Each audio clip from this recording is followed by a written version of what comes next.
Hi. My name is Candy Crowley. Welcome to the National Summit on Resilience, the Brain, and Meditation. As your invitation noted, today we want to look at the research and the applications of TM to promote resilience, help overcome post-traumatic stress disorder, and other stresses among veterans, active duty personnel, cadets, and their families.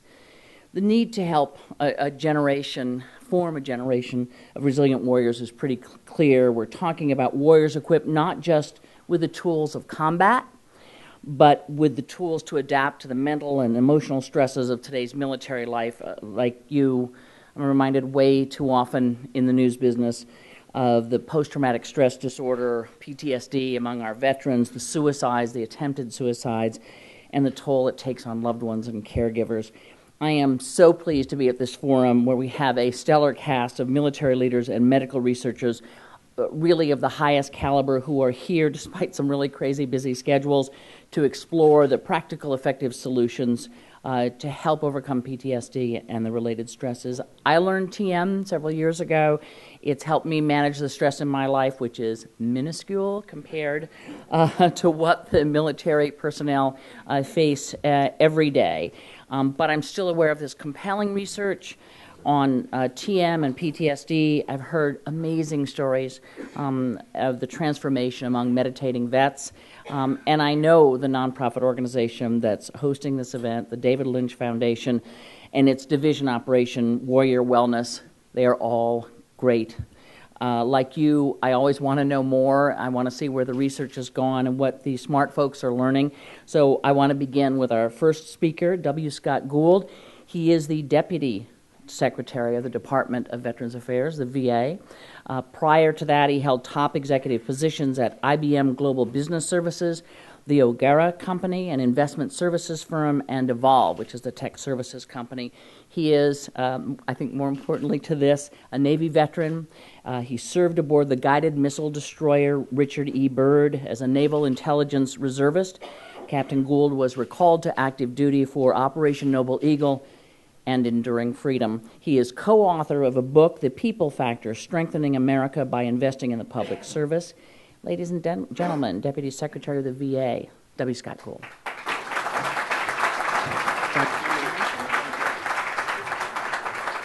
Boy, I don't know how many folks here have tuned in on Sunday mornings to that voice. It's nice to actually meet you, Candy. And that's a great program.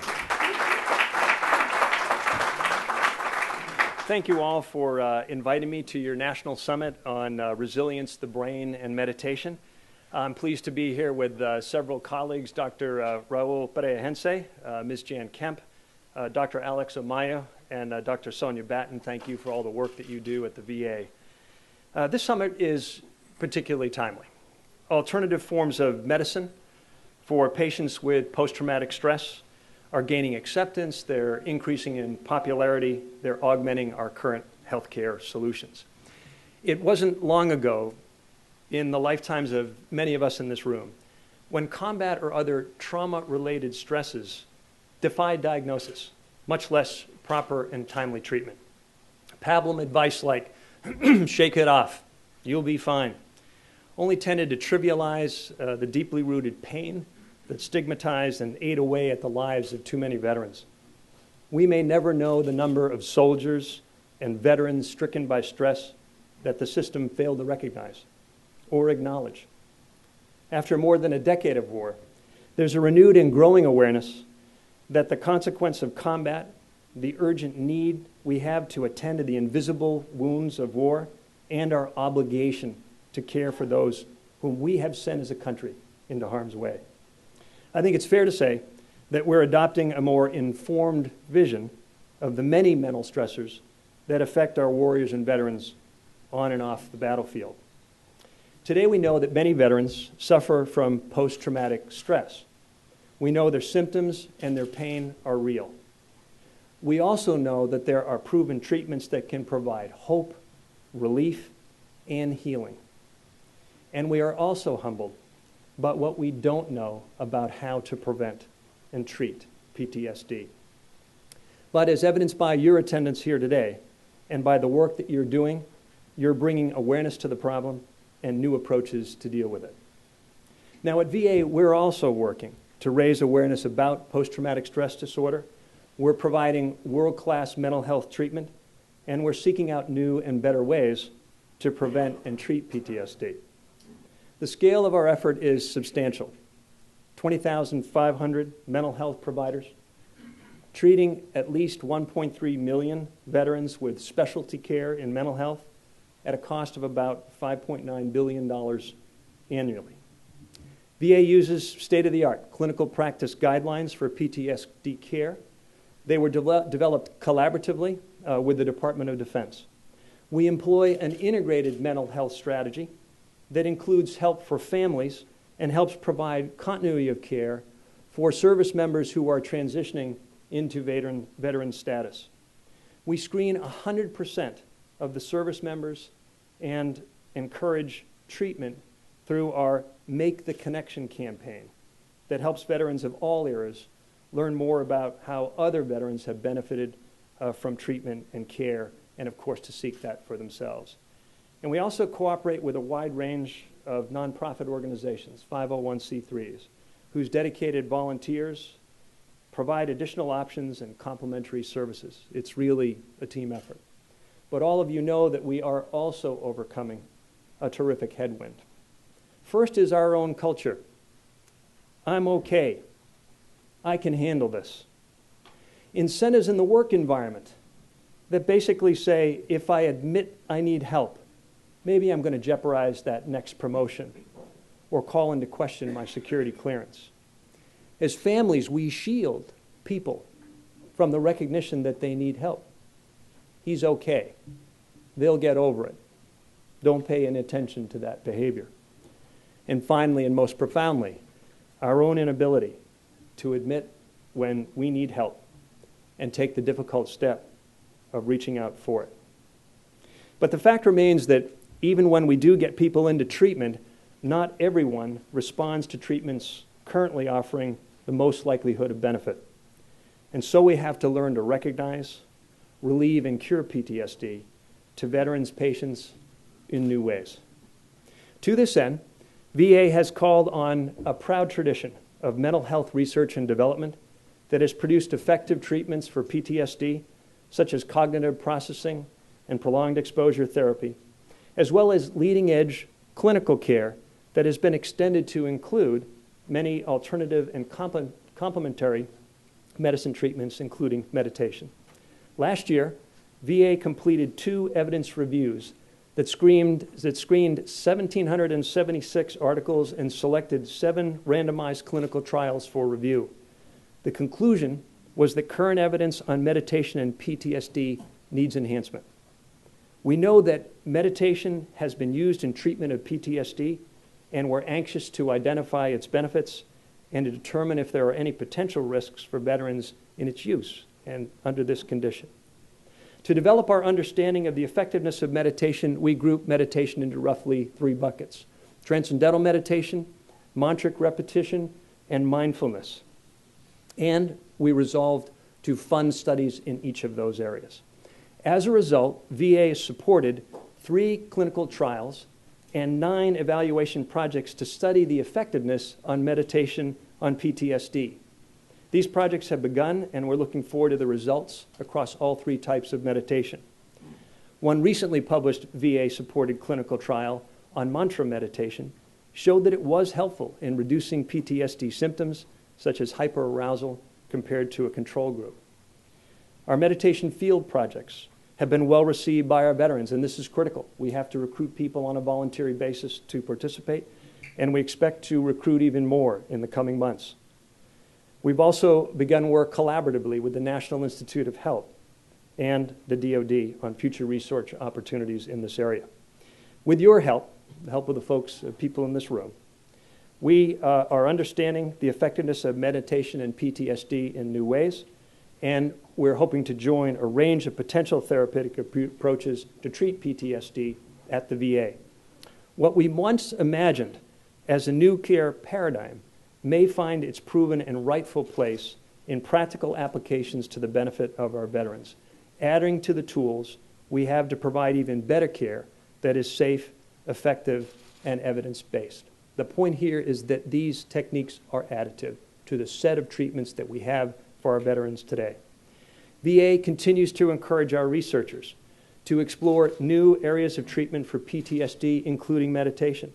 And we intend to make available additional research and development funding in the future to make this possible. Thanks for your invitation today to bring attention to the potential that meditation has on PTSD and to highlight VA's commitment to expanding our understanding of how to prevent and relieve PTSD with evidence-based studies. Today's summit, this summit, will shed more light on studies that have been performed, areas of promise, and opportunities for future study. Congratulations to the David Lynch Foundation and for all you are doing to address the mental health needs of our veterans. Thank you.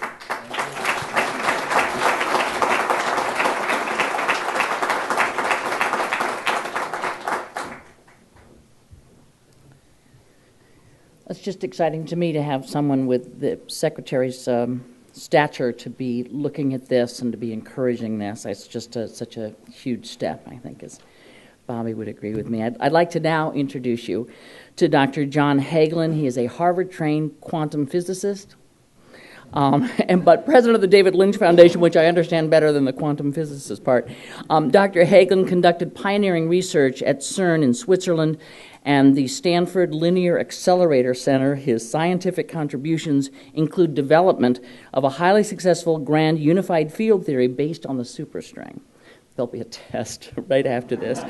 In addition, Dr. Hagelin is one of the world's foremost experts on the effects of meditation on brain development and the use of meditation to promote physical and mental health and to reduce stress and stress-related disease. Dr. Hagelin, you're on.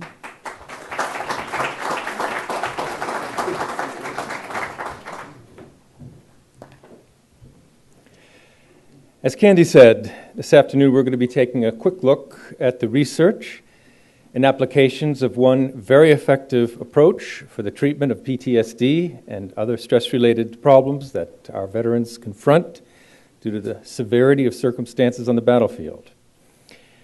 The TM technique is a very simple, easy to learn, easy to practice, non-religious technique that is practiced today by about 6 million people.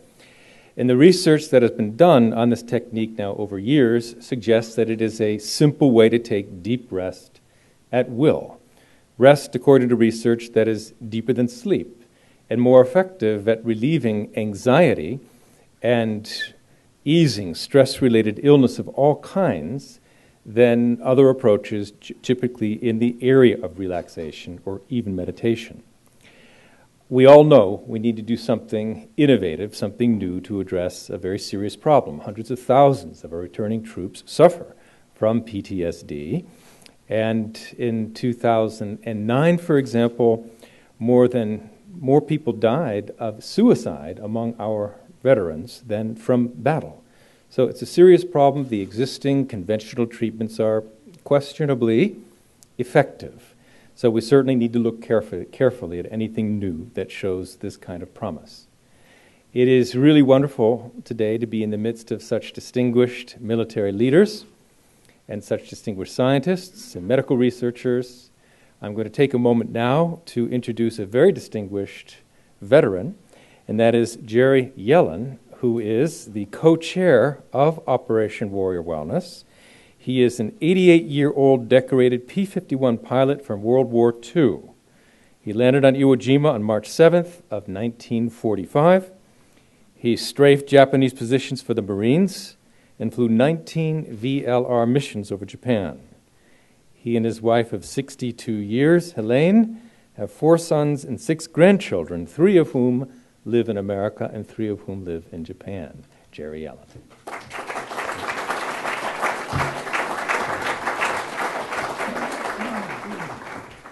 On April 7th, 1945, I took off from Iwo Jima. On the wing of a B-29, we navigated to Japan. And I looked out the window as I focused my gun cameras of my P-51 on the tip of Iwo Jima. I was 3 weeks into, or 7 weeks into my 21st year, and I said, "What's a guy from Hillside, New Jersey doing here over Japan?" And now, at 88, I stand in front of a grand assembly of educators and scientists, and I'm saying, what's this 88-year-old guy doing here? My story is simple. I flew 19 long-range missions. I was a pilot of a P-51. I had a pure purpose in my life to kill my enemy. I flew with 16 guys that didn't come back. And when the war ended in August 14th, 1945, I came back to America, and I was a lost soul. I had no purity of purpose for my life. I had no life. I was married in 1949, a father of 4 children, and I had addictive behavior for 30 years until 1975, when I learned Transcendental Meditation. My enemy was an identifiable enemy. Combat is stressful but exhilarating for me. Can you imagine, 20 years old, flying P-51s? And then the letdown was so gigantic that I didn't have a soul. When I learned Transcendental Meditation in 1975, I got my life back. We have been fighting for 18 years, 10 years in one place and 8 years in another. The enemy is not an identified enemy. They speak another language, they wear different clothes. Friends and enemies look alike. And the stress that our soldiers, our Marines, our sailors, the military are under is immeasurable. And then they come home, and they don't know who they are. Transcendental Meditation saved my life. It can save their lives. You're going to hear some science. You're going to hear from people who practice meditation. Please listen carefully. Take it to heart. We all have an obligation to take care of our veterans. Those who perform acts of kindness without expectation of reward receive the greatest reward of all, immortality. Let's all become immortal. Thank you very much.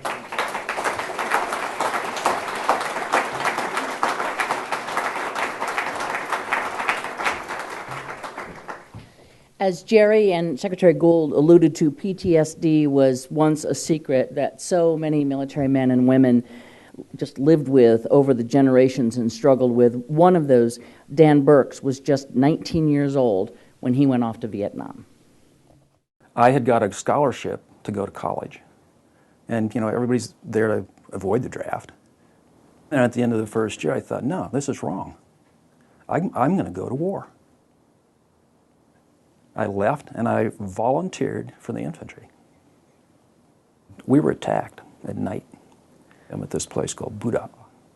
The machine gunner hid. So I ended up being machine gunner. The first night, I killed 14 people.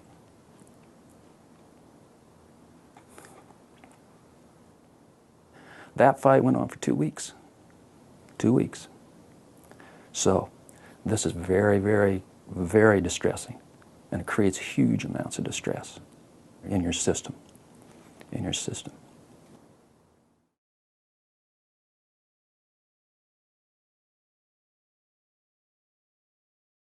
Getting home is difficult. And that's a whole big deal because things changed. Things changed. All of a sudden, you're in a different culture. All these people don't understand you. They have no idea. They don't realize that you're always still in the rubber plantation of the jungle. I stopped talking to my parents. I had really bad relationships with other people. I did not feel happiness. I did not feel sorrow. I did not feel surprise. My feelings were gone.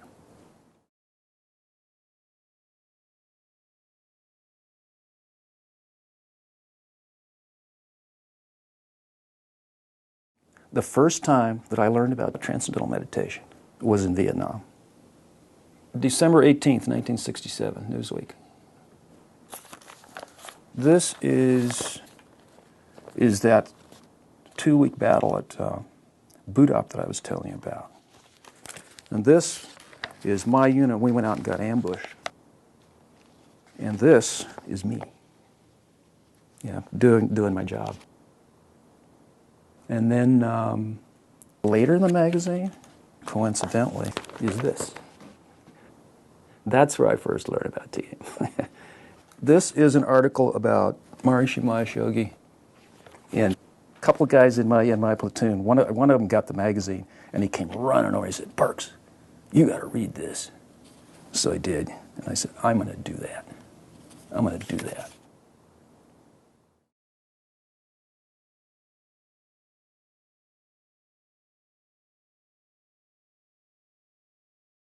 So one day, my wife comes home, says, "Hey, I saw a poster about Transcendental Meditation." And I remembered that article in that magazine about Maharishi, and that I said I was going to do this.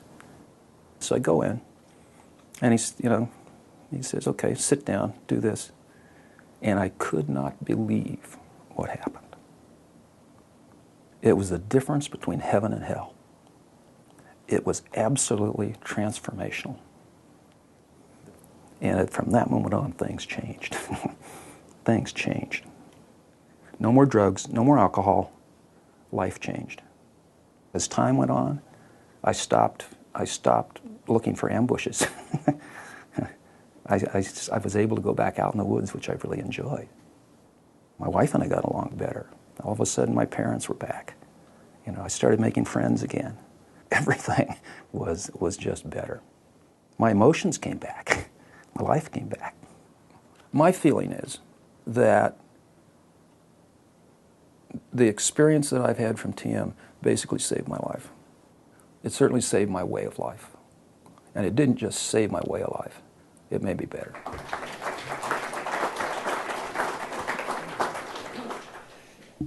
I find that story so heartrending on the one hand and so inspiring on the other, and similar stories from so many servicemen and women with whom we've had a chance to come in contact and to work with. So how could this happen? What is Transcendental Meditation from a neurophysiological and physiological standpoint? If we could have the first slide.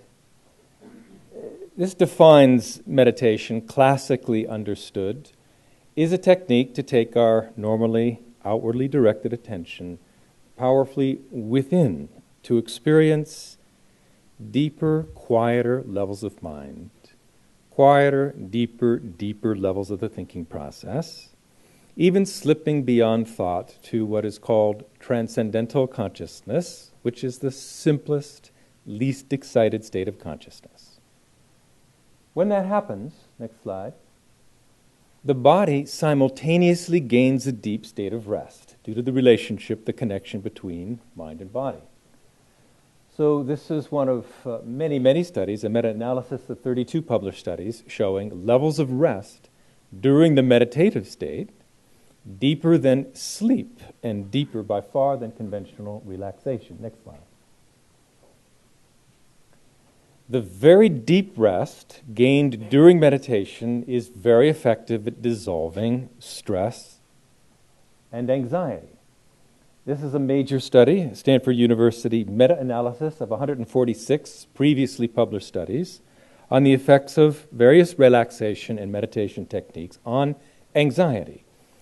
And you can see that all the forms of relaxation tested have a statistically significant effect.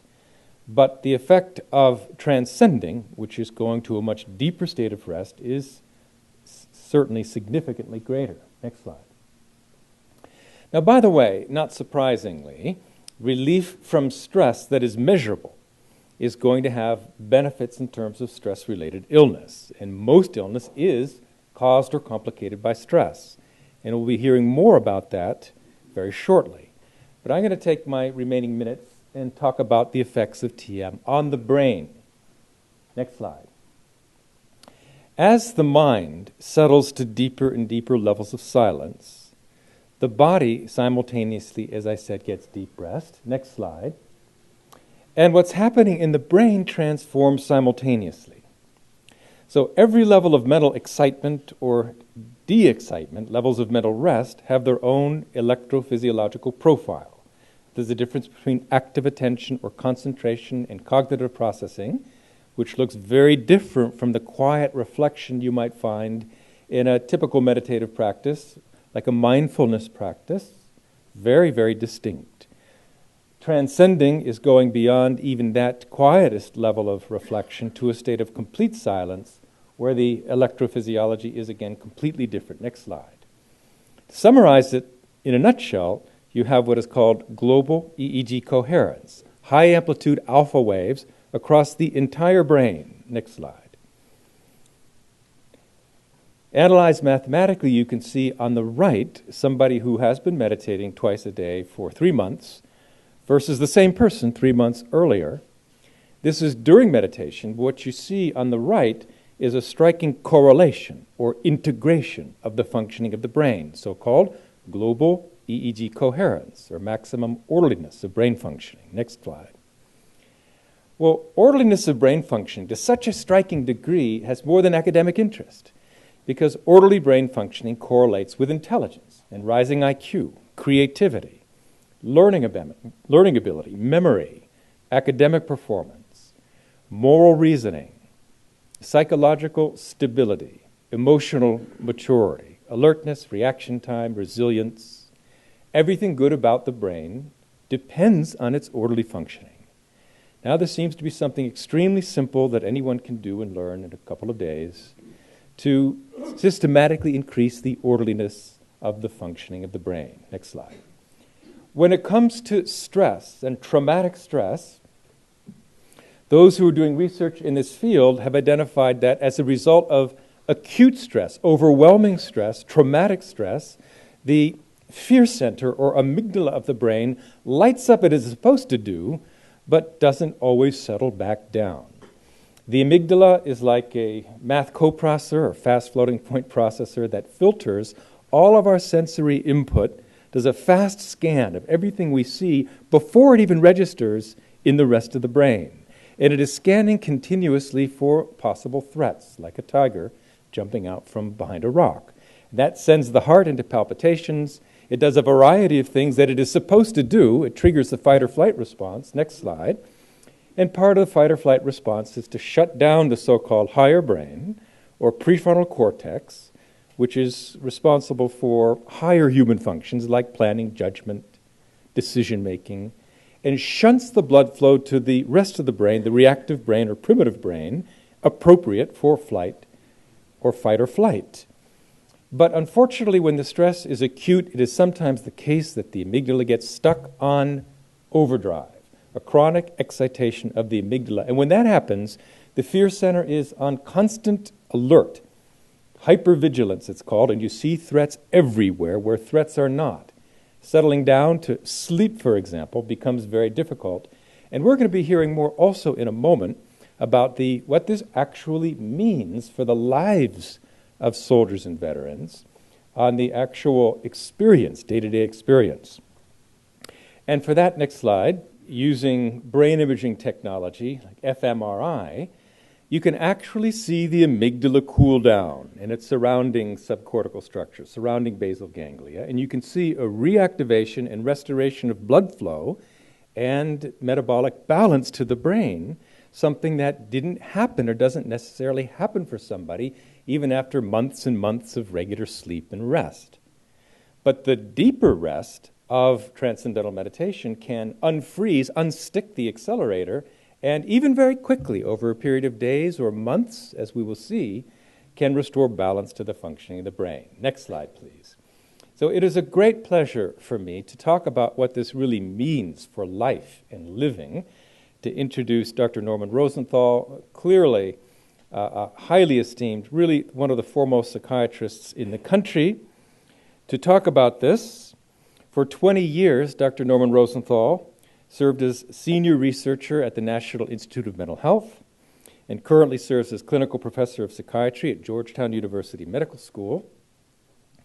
Dr. Rosenthal is the internationally renowned psychiatrist who first described what's called seasonal affective disorder, SAD, and pioneered the use of light therapy for its treatment.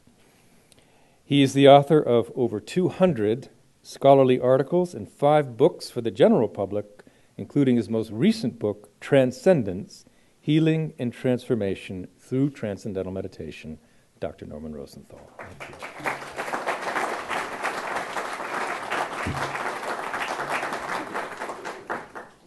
Thank you, Dr. Hagelin.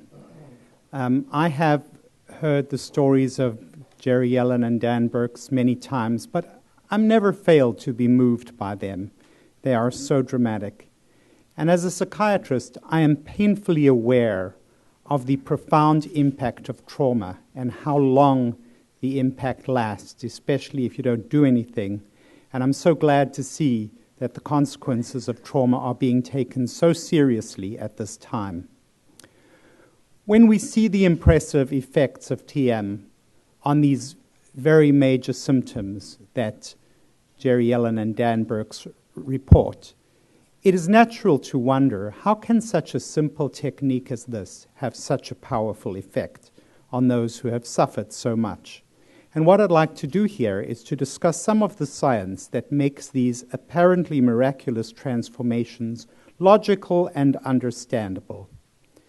The answer to me lies in a simple word, a single word: stress.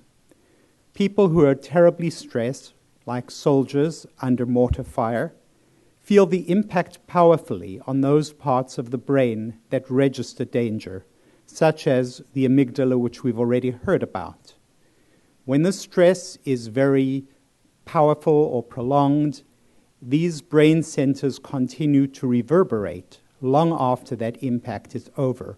It's almost like a gong that continues to vibrate long after it has been struck. The flight and fight responses remain on high alert even after the danger is over, resulting in hypervigilance, flashbacks, and nightmares. Researchers have shown that if you startle people with very loud noises or very violent images, people who are practicing TMers, who practice Transcendental Meditation, will settle down in their nervous systems much quicker than their non-meditating controls. TM appears to be acting as a surge protector, buffering the impact of stress on the body and mind. To show how TM can settle down flight or fight responses over time, let us look at its beneficial effects on the heart and blood vessels. What you see here is a meta-analysis of many people who have been tested TMers compared to controls in terms of reduction in blood pressure. And when you crunch all the data together, what you see is a reduction both in systolic and diastolic blood pressure. Now, this is interesting because if you think about blood pressure, it really reflects the cumulative effects of stress. When you go into the doctor to have your blood pressure measured and it's high, it doesn't mean you've been stressed just the 10 minutes before, although getting to the doctor could be stressful enough. It means there is a cumulative effect of stress. And likewise, when you're doing TM, these blood pressure measurements weren't taken just 10 minutes after a TM session. They reflect the cumulative benefit of TM over time, the carryover effect. Now, these results are not only statistically significant, they're clinically significant. And played out over time, such a reduction in blood pressure and the other benefits that reduced stress confer will lead to significantly fewer heart attacks, strokes, and will actually prolong life. Now, that seems like a pretty wild claim, doesn't it? Let's take a look at the next slide to see what it shows. This is a decreased mortality rate in persons over age 55. These were people who were studied years before in these controlled blood pressure studies, and nobody really had followed them over the ensuing 9 years on average, but they checked death records. So they don't even know if these people continued to do TM. But when they checked the death records, compared to those people who 9 years before on average had been assigned to the control condition, those who had meditated had an overall decreased mortality of 23% and 30% when you looked at cardiovascular mortality. So this is a very impressive result, which Dr. Hagelin actually showed a replication, a prospective study showing a similar decrease in mortality when people are watched over time. And what was really so impressive about the data that Dr. Hagelin showed, and I should say Dr. Robert Schneider is the lead investigator on these wonderful studies. What was so impressive about the data Dr. Hagelin showed is that those people whose lives were extended, whose mortality was decreased, were on all the standard treatments, lowering blood pressure medications, cholesterol medications, diet, exercise, all the normal things. But despite that, the addition of TM was so potent that it had a major effect on mortality. Now, it has been said that what is good for the heart is also good for the brain, and that makes sense because the same blood vessels that feed our heart with blood and with oxygen, those are the same kinds of blood vessels that feed the brain, and what's good for the one is going to be good for the other. Now, we know how harmful stress can be to the brain. For example, an estimated 40 million people suffer from major anxiety disorders. And as for the rest of us, well, with the economy and global warming and keeping your job and holding your job, we're all pretty much stressed out as well. So the good news, of course, is that TM can cushion the impact of many different types of stress. In fact, across the board, it is one of the biggest stress relievers that I've ever encountered in over 30 years as a practicing psychiatrist. I have often thought that if it were a drug that could be put in a capsule and marketed and patented, it would be a billion-dollar blockbuster. In conclusion, it's high time for this promising technique to be more widely researched and used. Remember, it is cheap, requires no special equipment, can be used anywhere, anytime. In short, it is the gift that keeps on giving. In my opinion, it is the time that we made this gift more widely available. Thank you.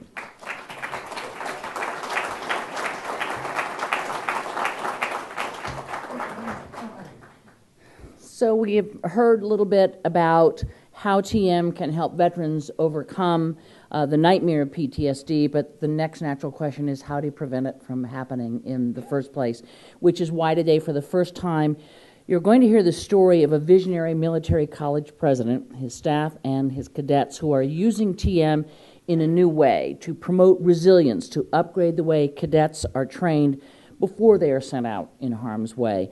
This year, Norwich began training a select group of cadets in Transcendental Meditation to see how meditation can benefit a soldier long before he or she sees combat.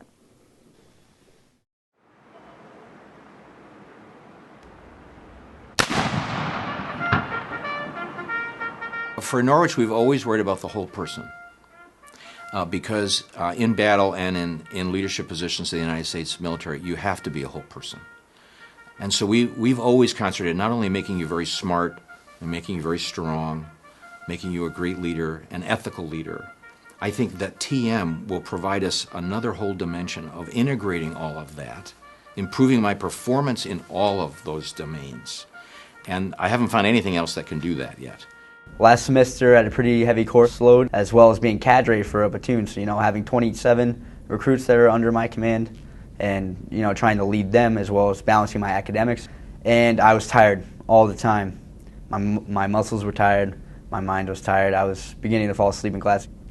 And I started meditating and I started noticing the difference right away. I became more alert, and when I meditated my body became more relaxed. I actually feel my muscles being relaxed. My mind was rejuvenated after every time. And that semester I got the highest GPA I've ever got with 23 credits, the biggest course load I've ever taken, with 2 seminar classes. I got a 3.47 GPA.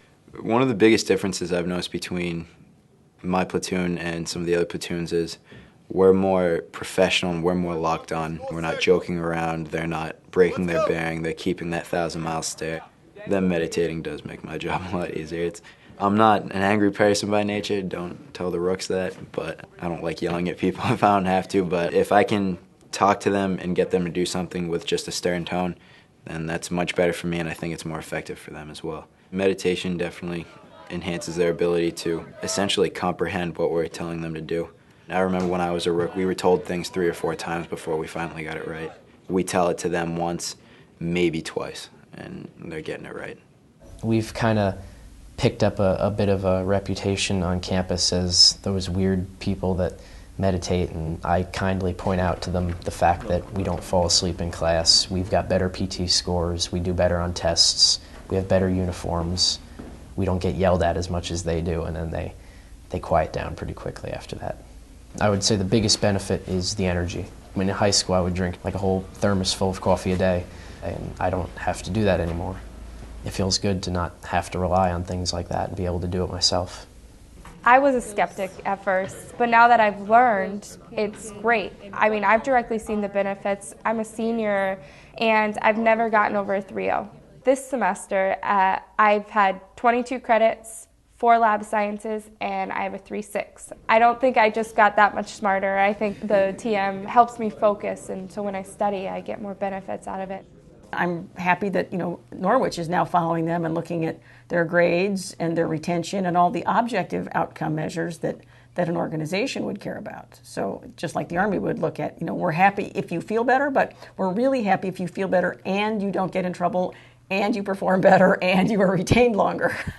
As a leader, you have to be alert, plain and simple. You need to know what's going on with your men. I believe that being introduced to the TM program as a future leader, you will become more alert and you will be able to pick things up more easily. Be able to handle with the stress of leadership. The one thing I notice about the platoon that's practicing meditation is how the cadet leaders and the rooks are handling stress. This appears to be an effective tool for our cadets to help them handle the stressful military school environment where they are really striving for excellence academically, militarily, and in a lot of cases, physically. The things that really stick out with the platoon that are meditating is they really make it. They are all on board with making this a priority because I believe they see their own results. If it's well documented and it's a good thing, then why not improve our soldiers' welfare? I've noticed I've become more patient, especially in my position in the Corps. It's been an incredible experience. I didn't think I would be doing this in college. I know that if I wasn't doing TM, I would be falling asleep in every single class. There's a significant difference in not only my stress level, but my general mood. I love it. It's amazing. It feels great. I definitely want that to carry with me into the military. ROTC commissions 70% of all the officers of the United States. Could you imagine if, by this experiment at Norwich University, the birthplace of ROTC, if we provide a very important tool in these young officers' toolbox that they've never had the benefit of before, we can influence 70% of the officer corps in a very short period of time. And we owe it to them to give them the best tools to win. And I think this is one of these tools.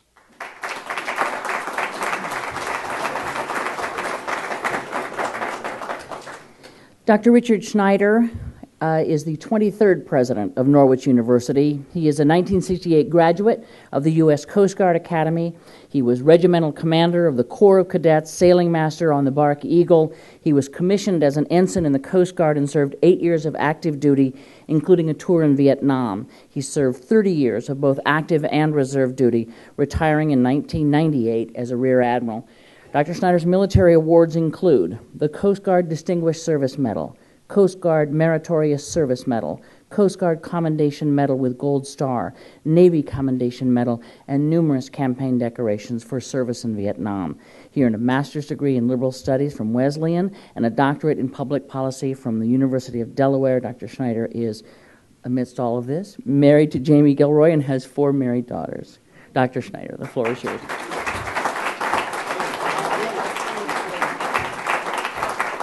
Thank you, and it's an honor to meet Candy. I feel like I know her. You've been in my living room for a long time, so I'm going to call you Candy if that's okay. It's great. Great to see you. Well, welcome, everyone. I'm going to tell you a short story of this walk with TM. In the fall of '09, I got an incredible call from a wonderful friend of Norwich, whose father actually was a trustee for years, one of our most distinguished trustees, Joan Andrews, and it was her dad. And in fact, there was a beautiful gym named after him. And she said, I need you to look at something. I said, okay, what? She said, I'm going to send you some stuff about the David Lynch Foundation, and particularly about what they're doing in post-traumatic stress disorder and how they're helping our veterans, and what they're doing in high schools for high-risk students. And I said, TM. And I remembered the Beatles. I'm a 68 guy. And I said, oh, Joan, really? I said, let me study this a little bit. So I did. And, we did, and we invited the wonderful people from the David Lynch Foundation up. Dr. Reese came up, and Joan came with them, and Bobby came with them, Bobby Roth, who was my teacher. And I was really impressed with the science of it. I'm a data's guy. I want to see the data. And I said, this is worth trying. It's worth the risk.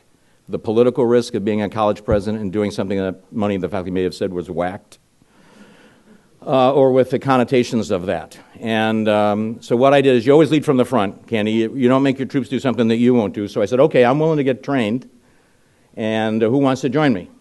So we had 15 people volunteer, faculty members and staff, and we had our first time of training with the wonderful teachers from the David Lynch Foundation.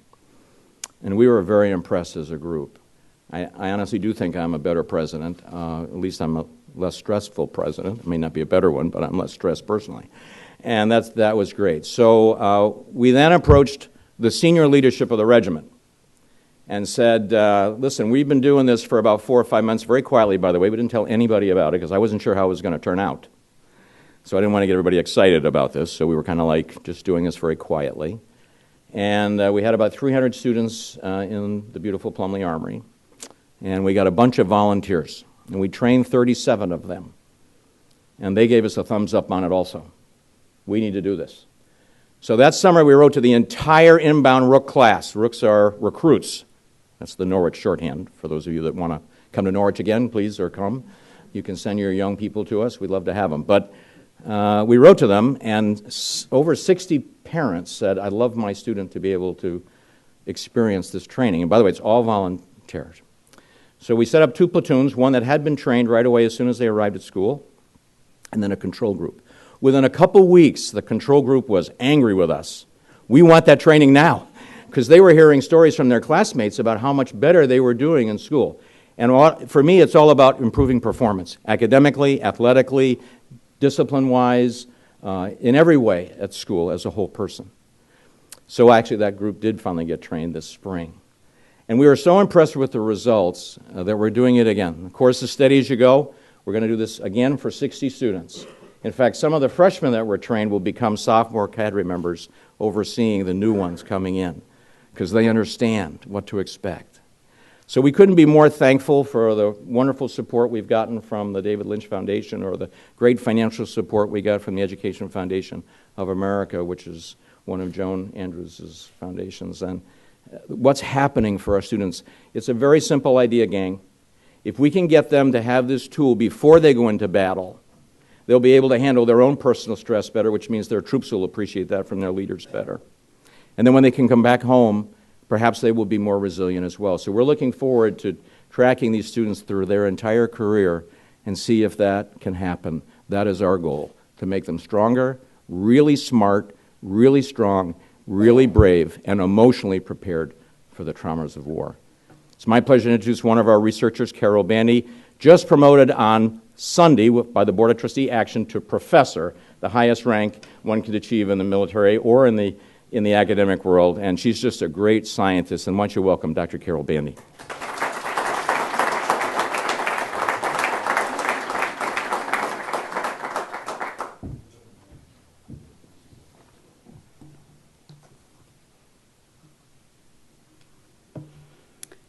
My colleagues and I have been studying the neurophysiology of the threat response and post-traumatic stress in veterans and cadets for the last 5 years. So when the university contacted me regarding evaluating the effectiveness of the new TM training program for Rooks, I immediately recognized the opportunity for a longitudinal study, comparing the TM-trained cadets to those we had already tested. We hypothesized that TM training would not only reduce stress, but that it would also build resilience and psychological hardiness, and that this would happen over time gradually. And ultimately, psychological hardiness and resilience would help to either prevent a severe response to eventual combat trauma or to allow them to recover from it more rapidly. In the process, of course, we could evaluate the effectiveness of the TM training in the short term as well. So these were and are our research questions. Great, this works. So for the present study, we had 60 freshman volunteers, rooks, who were randomly assigned to one of two conditions. First group was immediately trained in the TM technique. This was the experimental group. Or they were assigned to be in the control group, the poor control group, which had to wait 6 months. But they were invaluable for the study. It's because of them that we now have confidence in the findings that I'm going to be presenting to you. Okay, so prior to training, baseline measures were obtained for both groups, including a battery of questionnaires covering stress, trauma, resilience, cognitive, and affective states. In addition, neurophysiological measures, including pupillometry, EEG, and behavioral tasks related to cognition and attention. All of these were administered. Okay. The TM training group meditated twice daily as a group for 20 minutes, and the control group received no stress reduction techniques of any kind. Both groups were trained in the normal way. The battery of questionnaires was re-administered to both groups after 9 weeks of TM practice, and all neurophysiological measures were re-administered after 6 months of TM practice. As a matter of fact, we've just recently finished collecting the EEG data. And importantly, all data analysis was blind to condition. Okay, today I'm going to be telling you about the preliminary findings based on 2 months of TM practice. To sum up the findings, we found that anxiety, depression, stress, and mood disturbance all decreased. And we also found that constructive thought, positive coping, and resilience all increased. And as a matter of fact, these increased very strongly. We'll get to that in a moment. First, we start with state anxiety. We found that for the control group, state anxiety remained the same, but state anxiety decreased significantly for the TM group. We used the BECK Depression Inventory, which is the gold standard for measuring depression. And again, we found that the control group stayed virtually the same from pre to post, but we found an enormous decrease for the TM trained group. Perceived stress also declined for the TM group, but not for the control group. It was pretty clear by the time we got to this point that the two groups were in fact comparable, that random assignment had done its job of eliminating and washing out individual differences between the two groups. Okay, one more negative aspect of affect that went down was mood disturbance, and this is really bad moods, essentially, is what this is measuring. And they decrease for the TM group, but not for the control group. Okay, so far we've seen various forms of negative affect have decreased significantly and across the board for the TM group, but not for the control group. It's always good to have less of negative feeling states, but what about improvement? First, we see that the scores on the dispositional resilience scale indicate a very large increase in resilience for the TM group. Now, the dispositional resilience scale is the gold standard for measuring psychological hardiness. It's thought to be the best overall measure of resilience, and resilience is a broad construct. It was expected this was going to take at least a year of TM practice, but we found a significant increase in only 2 months. Keep in mind that this came during the most intense part of the Rook training. Both groups, the TM group, the experimental group, and the control group, started with resilience at the same level as that of the national norm for American cadets and also for Scandinavian cadets. These norms are reported by Paul Bartone, who developed the short version of the dispositional resilience scale that we used. But what we see is that the TM group just blew past the norms for all American cadets and Scandinavian cadets in 2 months. And this was an extremely large statistical effect, so we have great confidence in it. This scale is known to predict success in Army Special Ops.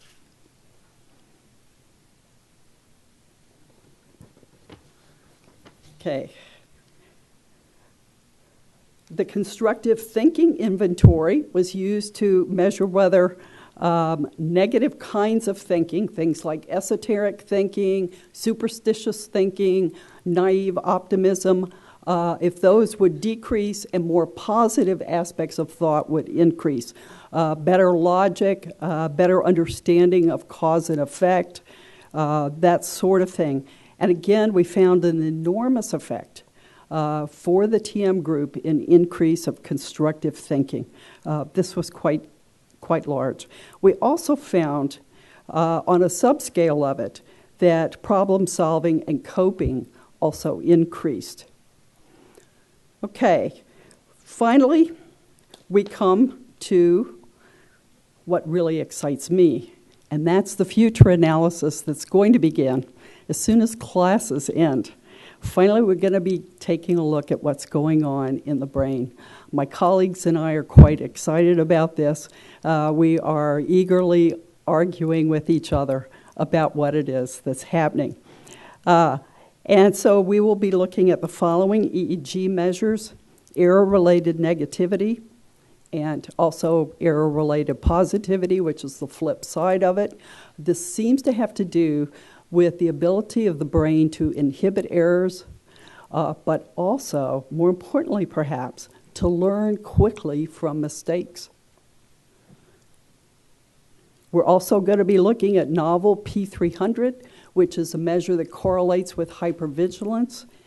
In the work we've done with veterans suffering from post-traumatic stress disorder, we found that they did have a heightened P300.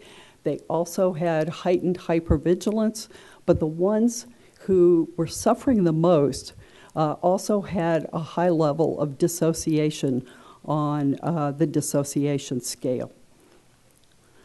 We'll also be looking at alpha power and alpha coherence, this measure of brain integration that Fred Travis has developed.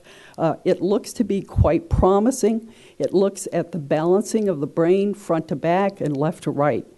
We want to examine that. Something that my research team has pioneered is the use of eye tracking to look at threat response. And this actually gives us a very fine detail of analysis of how each individual is responding to threat. Pupil dilation to threat, attention and avoidance. How does a person deal with that? Arousal and threat recovery, is it rapid?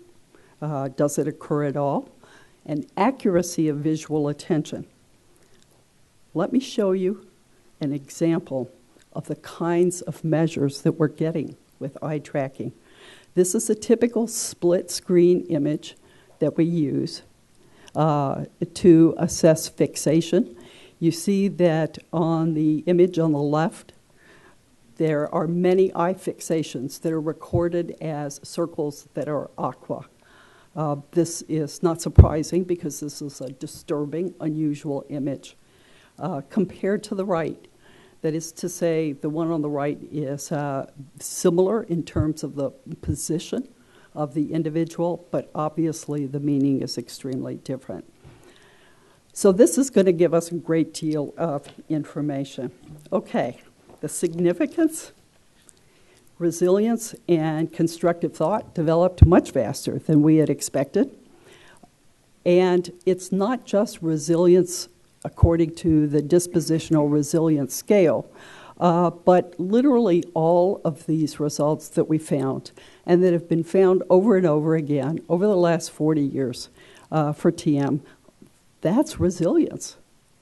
Resilience is a decrease in negative emotions. It is an increase in positive traits and abilities. So we would say then that the results of the TM practice are essentially resilience. The TM effect is a resilience effect. And resilience is known to be the opposite of post-traumatic stress, which is why we're so very interested in it.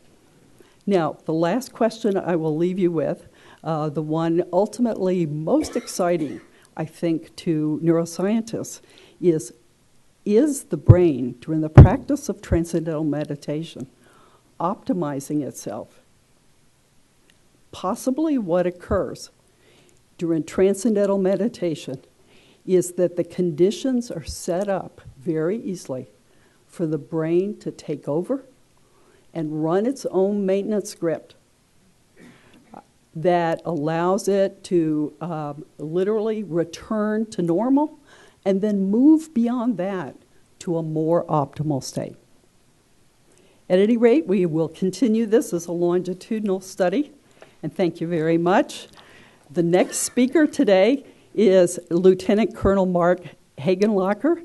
He is an assistant commandant at Norwich University, and I must say he's become a good friend, and without him, it would have been very difficult to collect 120 EEGs.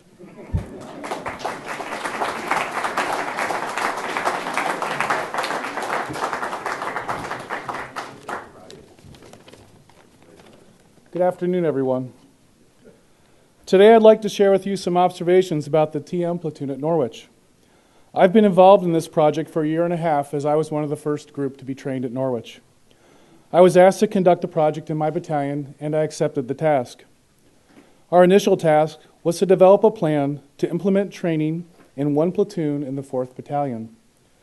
Testing and training was to begin during Rook Orientation Week and then continue throughout the year. At our school, this was a significant cultural change. Why is this? We all saw the picture of the Beatles and laughed. Need I say any more? Well, the Corps of Cadets is currently a regiment of 1,300 students organized into 5 different battalions. 2 battalions, the 3rd and the 4th, each consisting of approximately 300 cadets, are dedicated to training the new Rook class. Rook Arrival Week consists of nonstop training each day from 05:30 in the morning until 2200. Training dedicated to transforming the new recruits into Rooks who understand the basics of military courtesy, drill, and maintaining both their uniforms and their rooms. A week later, classes start, and now we add academics to the mix. By March, their cadre are required to successfully complete the training mission and have them recognized as freshman cadets. Adding additional responsibilities to this mission are not typically popular. To prepare our Rooks to be trained in TM during this busy time, we needed to add in 4 hours of group training and testing and 1 hour of individual testing. A daunting task, the cadre requested to develop and execute the schedule for their recruits. This unique group of cadre was developed using key leaders who had participated in the spring TM trial. The leaders assisted in developing and shaping a chain of command in the 4th Battalion and specifically in the Cadet Training Command 11 TAC 4 that was willing to participate and support the additional responsibilities. All TM testing and training was accomplished on time, and cadre also ensured each missed Rook training session was made up for each and every recruit. After training, we needed to create, for the TM platoon, dedicated time to meditate during the week. During our trial, we determined that routine practice would be defined as enabling them to meditate at least 10 times for 20 minutes per session during a typical week. We set up a schedule that allowed them 11 opportunities. To enable this, we moved most of our recruits out of their 0800 classes and then established a second time each evening during sergeant's training time. This was not a popular move. Although losing 20 minutes of training time Monday through Friday nights, our rooks still had the highest average on their rook knowledge tests in their company. My motivation initially for conducting the TM test was based on our experiences and data that TM appeared to be a practice that would have benefit for our students to better handle the stresses of being scholars and cadets. As we were preparing to start the project this summer, the loss of one of my classmates from the Naval Academy, Captain Select Kurt Yingling, class of '88, to a battle with PTSD, galvanized me to action and has kept me focused on investigating the potential impact TM will have on our cadets as they prepare to serve our nation. Thank you very much.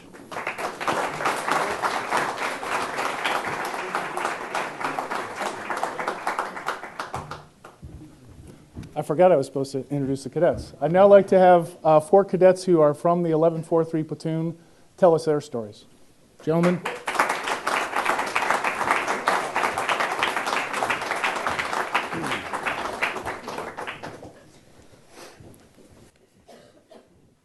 Good afternoon, everyone. My name is Brandon Jennings from Gales Ferry, Connecticut, and I am a senior at Norwich University. Next week, I will be graduating from the Military College of Vermont, but also commissioning as an aviation second lieutenant in the United States Army. Hua. I began Transcendental Meditation in the 2011 spring study. As pointed out in the video, I undertook a difficult challenge of taking 23 credits, endeavored in a rigorous PT program that required being up at 4:30 every morning, and undertook the responsibility of training and developing 27 recruits into 27 motivated cadets and personnel. I believe that due to Transcendental Meditation that I was able to multitask between PT, training, and my academics. I was able to adapt to the current situation and develop a strong sense of resiliency while still maintaining high motivation.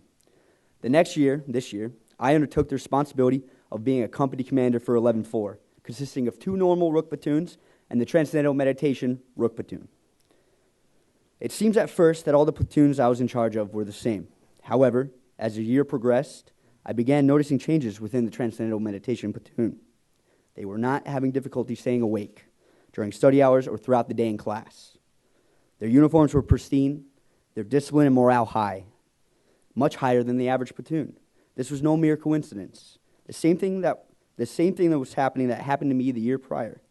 Discipline, confidence, situational awareness, performance, motivation, adaptability, and resiliency were improved drastically compared to any other platoon I have witnessed. Ladies and gentlemen, TM works plain and simple, and has worked not only for myself, Mr. Lieber, Mr. Gerard, and Mr. Foley here, but for the entire platoon, for the platoon that is beginning the TM today, for our veterans returning home who are practicing, and for those in the future who will begin to. There is no doubt in my mind that I will carry TM with me as I start my journey through life as a second lieutenant in the United States Army. Thank you for your time.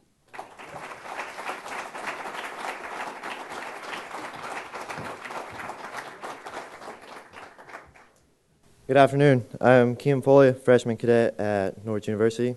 When I first heard about TM, I was skeptical about it because I had never heard anything about this type of stuff before. But I figured, why not try it, because it can't hurt. And my father, who suffers from PTSD himself, so I went about it, and I got the email, and I said I would do it. I was a rook, and I found TM quite rewarding because I found myself able to outperform the other recruits. Along with this, I found it easier to take orders under stressful situations and become more in tune to what was being said rather than getting flustered because I was getting yelled at by more than one person. In high-stress situations, I was able to stay calm, cool, and collective. TM has helped me with my study habits because I've been able to focus better for longer periods of time. My main reason for doing TM was my father. He's a retired Marine for 21 years and was deployed to Iraq twice. When he came home, he was a different person and eventually started to seek help.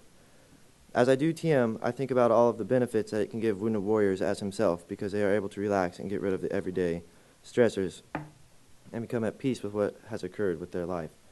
As for sports and football, I have noticed playing quarterback has become much more easier because in the pocket, I feel more relaxed and it's easier to read defenses. I feel like this gives me an edge on the field against the other athletes. Thank you.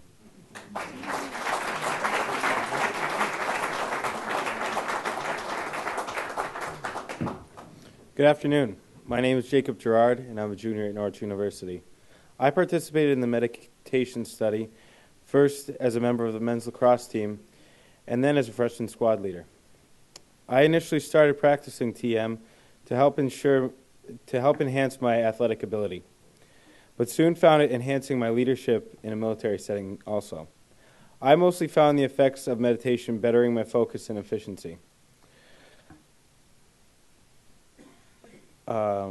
In the spring of 2011, I started meditating along with a handful of teammates from the men's lacrosse team. Personally, I saw an improvement in focus and had a clearer mind even in the middle of drills when I was winded. The awareness that I developed was great. I knew what to do and say on and off the field. The team saw the effects of meditation, I believe, and had the best season in a decade. When I took the job as a squad leader for freshmen, I wasn't sure what to expect with the study. Being as it was a volunteer study, I assumed we would have a group of freshmen who weren't as resilient as they could be. I believe that was an accurate assumption, but an amazing thing happened. These scared, stressed freshmen became rapidly resilient. Personally, as a leader in front of them, I found myself making the right decisions and finding the right words to say even when I was under stress. I believe that the awareness I gained through meditation was fantastic and contributed greatly to my athletic and leadership success. Thank you.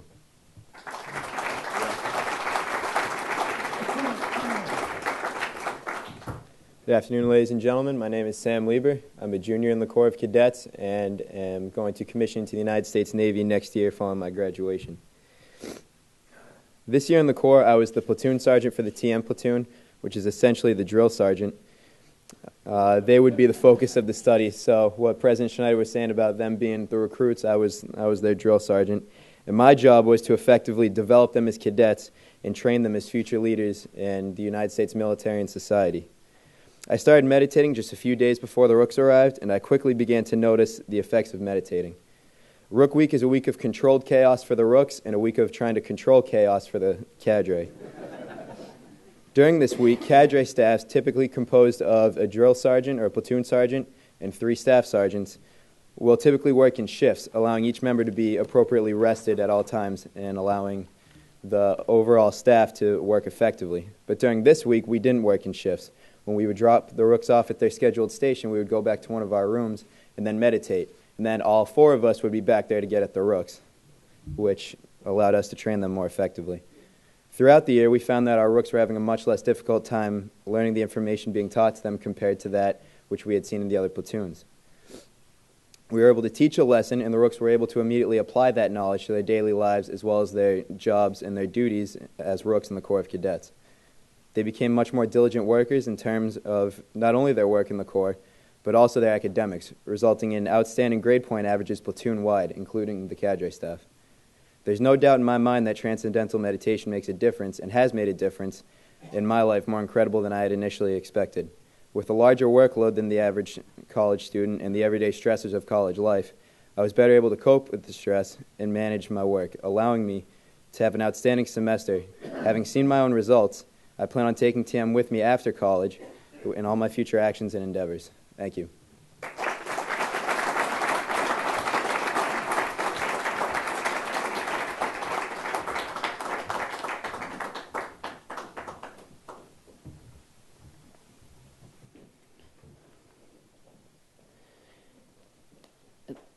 The mother in me wants to say you guys are adorable. But I just want to say you're incredible. Those are, but I think you're adorable too. In recognition of not just less stressed leadership, but great leadership, obviously, with these young men, at Norwich University, we're about to present President Schneider with the Resilient Warrior Award for 2012 from the David Lynch Foundation. To do that, I want you to help me welcome back Jerry Yellen and allow me to introduce Ed Schloman, who along with Jerry is the co-chair of Operation Warrior Wellness. Ed is a retired Chief Master Sergeant from the New York Air National Guard and a Vietnam Marine, a disabled veteran serving from 1960 to 1966. He is currently president of Fidelis Services Group, a certified service-disabled veteran-owned business. Some of his military decorations include the Meritorious Service Medal, the Air Force Commendation and Achievement Medals, Vietnam Special Medal, Vietnam Cross of Gallantry, and the New York State Military Commendation Medal. Bring your medals and come on up, guys.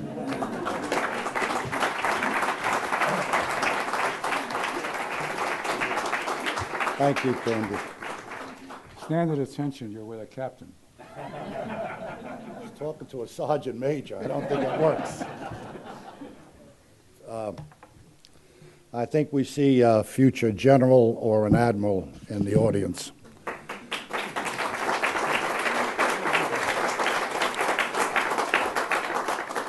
With the world economy in dire straits and so much of the political world in upheaval, educators have never faced more changes or challenges in creating a new generation of leaders. To truly lead in the educational arena of the 21st century necessitates much more than developing a curriculum for the students. It requires highly effective use of resources and mental, emotional clarity. As a result, visionary leaders in education are required to learn how to be more resilient, to teach their students to be more resilient. But when your students are in a military university, and the odds that some of them one day will face even true dire straits such as combat, that resilient leader needs to be very, very special. Resilience is often described as a personal quality that predisposes individuals to bounce back in the face of loss or stress. Resilient leaders, however, do more than bounce back. They bounce forward. Bouncing forward to arm your students with a tool that shall prepare them to overcome anxiety, depression, drug dependence, maintain balance within the family, and overcome the possibility of PTS is what President Schneider has accomplished. He has given his students a powerful tool, which we call Transcendental Meditation, TM. TM is becoming part of the curriculum at this prestigious Norwich University.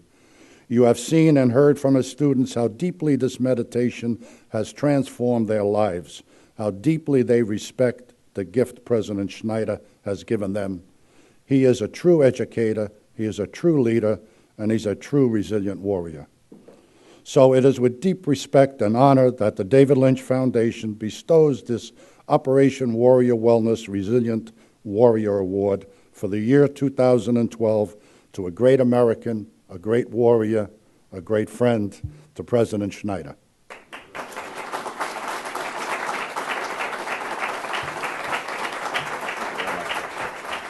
You guys are awesome. Good to be with you. Thank you very much. Thank you. Thank you. You want to get it?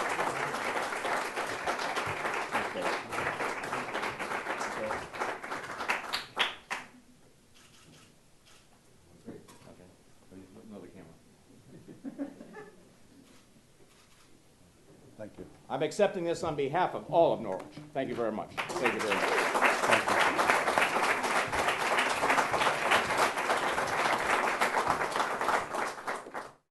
When that car bomb went off, I remember everything was in slow motion.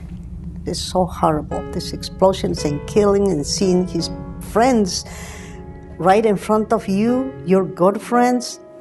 That was the hardest for me, listening to everybody screaming. I didn't know how to deal with that, and it just, something stayed in me, or I should say, something went away. Oh, when he come back. That's the part that sometimes I don't like to talk because it's so painful. He was out of his mind for the effects of the war. I just gravitated towards alcohol. I bought whiskey, I bought Jack Daniels. Because as soon as I had a couple of swigs, I was like, all right, well, that takes care of that. And so every time afterwards, when it would creep up, you go drink. He had many car accidents because he was drinking. He said, I don't care, Mom. I don't care. If I die tomorrow and I crash a car. So I was afraid many times he will kill himself. Many. many, that one day when I come from work or when I go downstairs, when I wake up in the morning, he will be dead. I lived like that for so many years. When he found the TM, he changed his way of thinking.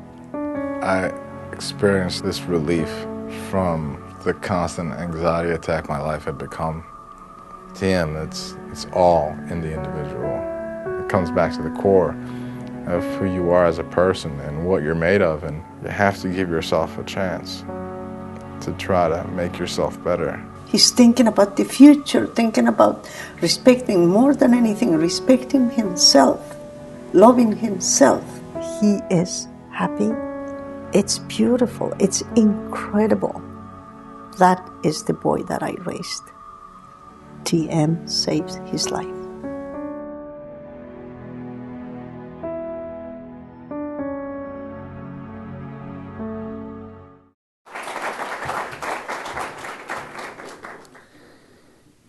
I think in the services they call that collateral damage, the moms and the dads and the wives and the kids that go through PTS along with those who are actually suffering from it, which is why we have our next guest. Dr. Serena Grosswald is a George Washington University-trained cognitive learning specialist and research investigator at the National Institutes of Health-funded Center for Natural Medicine and Prevention. She is co-author in a series of trials studying the effects of the Transcendental Meditation technique on PTS and resilience among military personnel and veterans. Dr. Grosswald.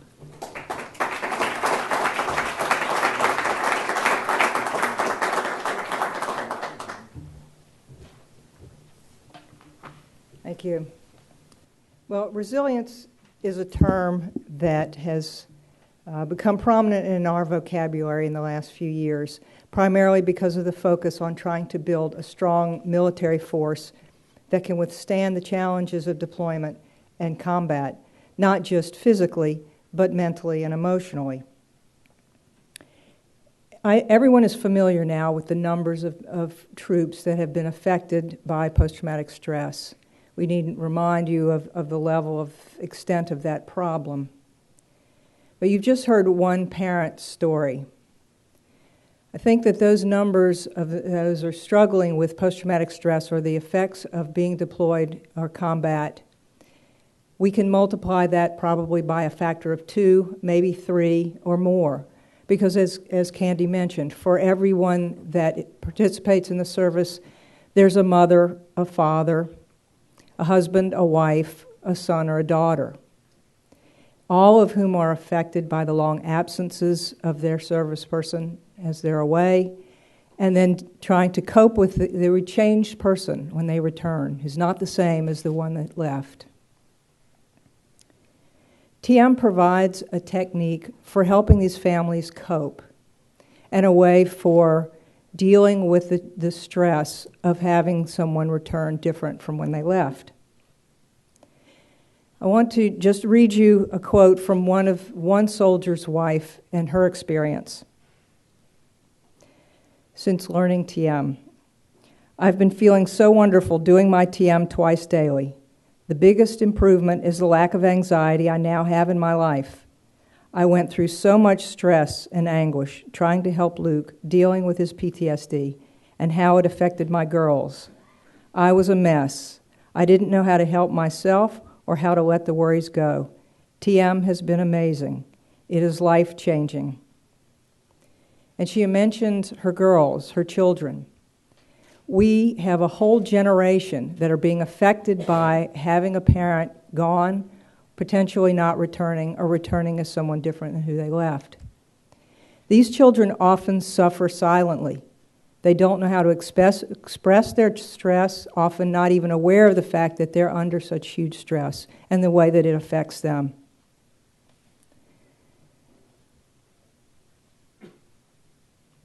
I'll tell you the story of one retired special ops, who was suffering from PTSD. And after he learned TM, he realized the extent to which it was affecting his family. He learned afterwards that his daughter had been sleeping on the couch out in the living room the entire time that he was deployed. She was maintaining her own vigilance while he was in Iraq. This has a significant effect on these children. And research has shown that early exposure to chronic stress results in greater psychological disorders later in life. Problems like ADHD, behavior problems, severe anxiety, depression, substance abuse. TM for the families provides a tool for them to buffer the consequences of having a family member away and experiencing what that family member is experiencing. And there's another group, some who are probably in this audience as well, who also suffer the effects of PTSD in a different way. And those are the healthcare providers.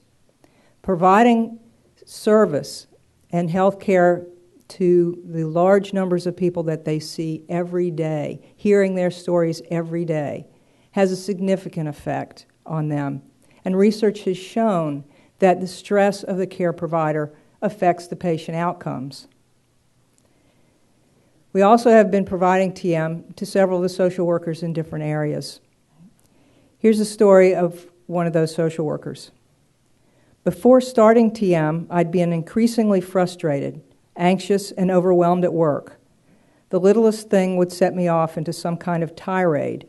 Then the tears would come. Then I'd pull myself together again and start back at trying to unbury myself from my mound of ever-increasing severity and intensity of the workload. I've never felt like this before with this job. I've been here since we first stood up in September 2007. Since I started TM, I no longer have the tirades or crying outbursts. I don't dread seeing certain patients anymore. I've been sleeping very well in a deep sleep, waking up to do my meditation, then feeling lighter for most of the day. My perspective on things is changing. My kids have commented on the change, and they love it. Resilience is the ability to respond to a stressful situation without being overwhelmed by it and being able to quickly return to a state of calm. It's not only our service members who need that, but it's also their families and their caregivers.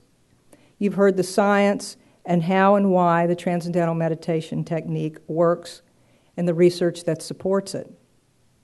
Now we've had some glimpse into what it really means to an individual and to a family, and how TM can change lives. Thank you.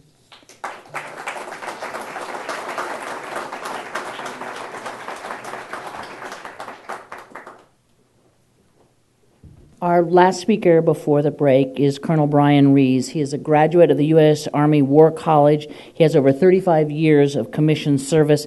He is a veteran of 4 tours in Iraq and Afghanistan. He received his MD and his Master of Public Health from Tulane University. He is a board-certified family physician. His latest article on the application of TM and other modalities to promote soldier resilience was just published in the November issue of Military Medicine. Dr. Rees.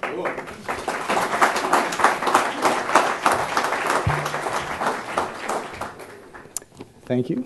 Candy, if I may. You're part of my Sunday mornings also. You and Fareed, your colleague. Yeah. Good afternoon. It's great to be here. There are advantages and disadvantages to being last. I get to hear what everybody else has to say. And now I know clearly that all of my prepared remarks are redundant. So thank you very much. So instead, I'll just tell a story or two and then get off the stage. So this is a semi-war story. I know there are some real warriors in this audience, and I'm a medical puke, so I'm not going to tread too strongly on that ground. But this was in Abu Ghraib in 2006. There's a slice of a combat support hospital inside the prison, which is inside the city of Abu Ghraib. And so we had a bunch of 10th Mountain and a bunch of Marines that were staged with us, and then they'd go out and patrol the area, which was in 2006, before the surge, before the Sunni awakening, so it was a hostile environment. So we'd take care of the detainees, but we'd also take care of the mess that would come from contacts outside the walls, which were just a couple of 100 meters away. So this one evening, I'm walking around the hospital, and there's a gaggle of nurses with this toddler, which you wouldn't see every day. It's a beautiful little girl, probably about 18 months old, with these huge long eyelashes and giant eyes. So I said, where did she come from? She said, well, her family's all messed up in the emergency room. So I would go down to the emergency room, which was where I would work intermittently. And sure enough, what had happened, I'm standing next to this Marine who's probably 19 years old or so, and he had been manning a checkpoint a couple hundred meters outside the gate, and a vehicle had run their checkpoint. This minivan comes. So 20 minutes ago, this Marine is at the checkpoint, probably bored to tears because there's nothing going on for hours, and then a vehicle approaches, ignores all the signs, doesn't slow down, and at 150 meters, he fires warning shots, 75 meters or 100 meters or so, you fire into the engine block, and then if that doesn't stop him, you light up the vehicle.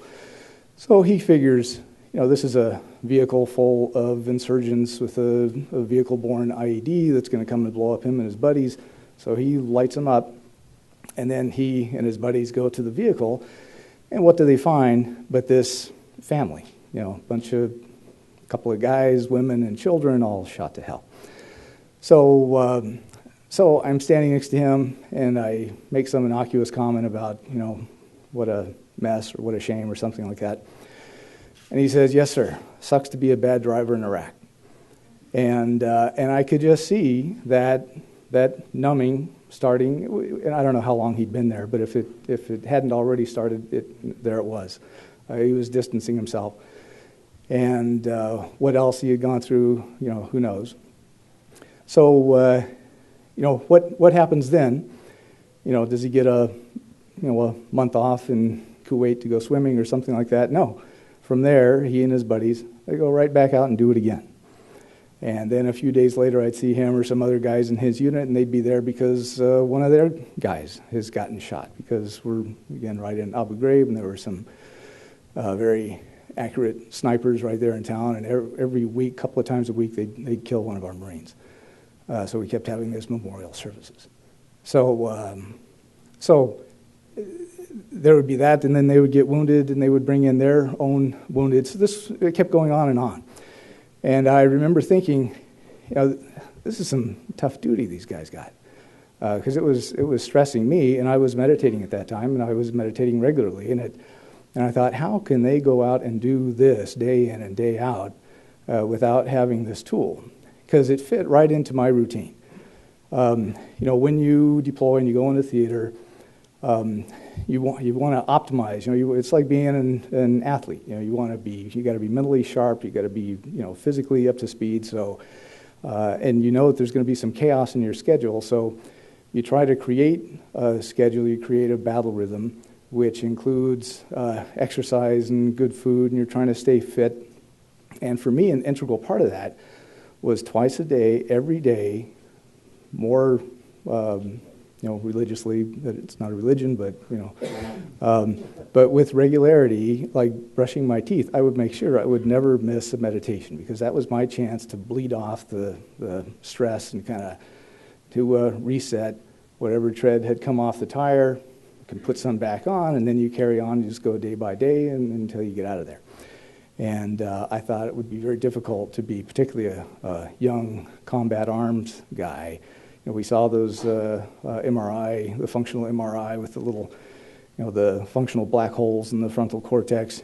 Day in and day out, having your buddies get shot day in and day out, shooting and killing and wounding the bad guys, and then every so often shooting and killing and wounding the non-combatants, the civilians on the battlefield, that can create those functional holes. Your amygdala gets revved up, and just all the time you're in that mode of fight or flight and stress.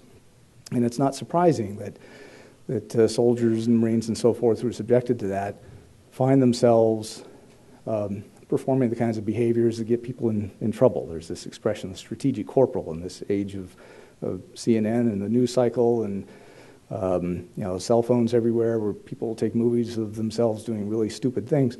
And if you got a functional hole in your frontal cortex, you may well do a stupid thing and then augment it by taking pictures of it. And that, it doesn't excuse what happened, but it doesn't in any case, it doesn't help our effort to accomplish the mission to have these sorts of dysfunctional things going on. So I think TM is helpful in just a wide variety of areas, particularly in terms of promoting resilience so that soldiers and service personnel in the theater can have the best edge that they can to perform and not get worn down and beat up and not be a mess when they come back. And then also, as has been mentioned, its utility in treating established post-traumatic stress. I think that's of great value also. I think it's underutilized. I'm scheduled to go back again in September, and I think I'm very comfortable with that. I think I've got this ace up my sleeve. I've got this tool that I can employ. I'm going to be doing every day, twice a day, and I think that everybody who is going to deploy, and especially those who are going to be doing jobs that are a lot more difficult than an old senior colonel, they need this tool, and it is underutilized, and we should utilize it more. Thank you.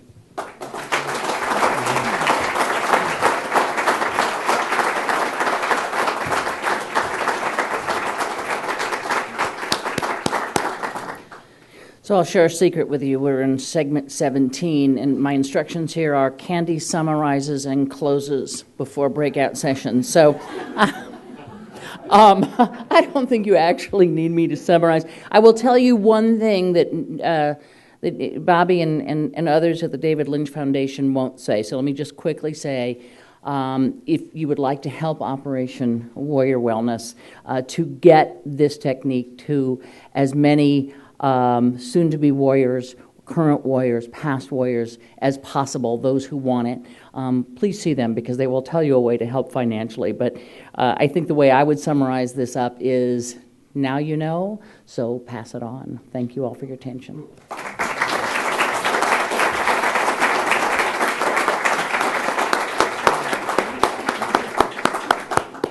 Segment 18.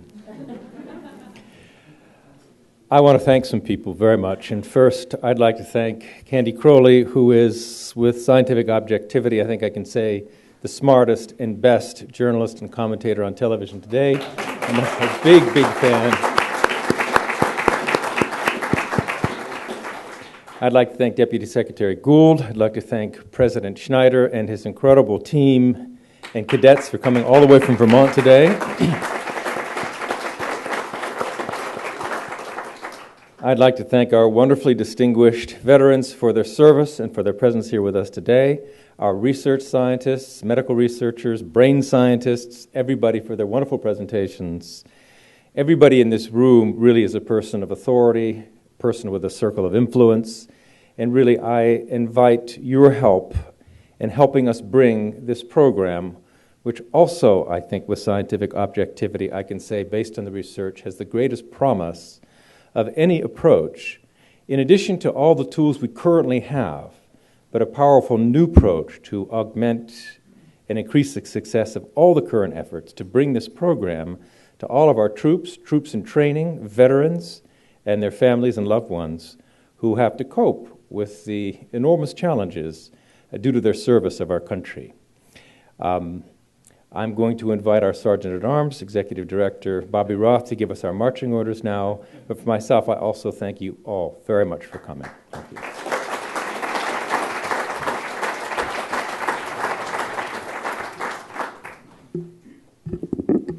An extraordinary afternoon, and thank you really again, Candy, for coming. Really great, and everyone else. I have a few announcements. You all have received this card in your packet. And it's an opportunity for you to fill out, and if you want more information about the Operation Warrior Wellness programs, as well as if you're interested in learning more about Transcendental Meditation itself. If you don't have a pen, there are pens outside, and there are some glass bowls that you can drop this in, so if you'd like to complete that. I also want to acknowledge there are many people, but if the others from Norwich could please stand up who've come with the team. If you could stand up. It's an amazing, yeah.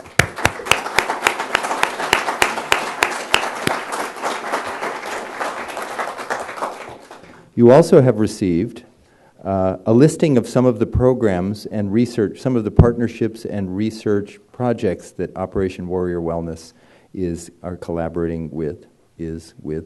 And finally, I think it's very important to acknowledge one individual here, young may he be, who has done a phenomenal job to organize this. Please acknowledge Austin Iyer. We are here because of his work. Also, Dave Zobek. Dave, would you please stand up? Dave is the one who's been teaching the program at Norwich, along with Peter Travalis, wherever he might be, and others. Peter's back there. And finally, there's one woman who we would have liked to have spoken, but it was late, and Mark, don't laughing. And that's Nisha Money, Dr. Nisha Money. Could you please stand up, Nisha? Are you here? Yes, she's a retired Air Force surgeon, and she's working as the Director of Global Health and Integrative Medicine at the Global Healing Initiatives Institute. We are now done. We're going to break for a few minutes. For those of you who would like to remain for the breakout sessions, come back in 5 minutes. I think there's some refreshments. And we are going to have an opportunity to answer questions of yours, more about what exactly Transcendental Meditation is, how it works, how it differs from other forms of meditation, how the program is implemented into organizations or used on the military college for about 45 minutes. But I just want to thank everyone again. This has been absolutely wonderful and very inspiring afternoon. Thank you for coming.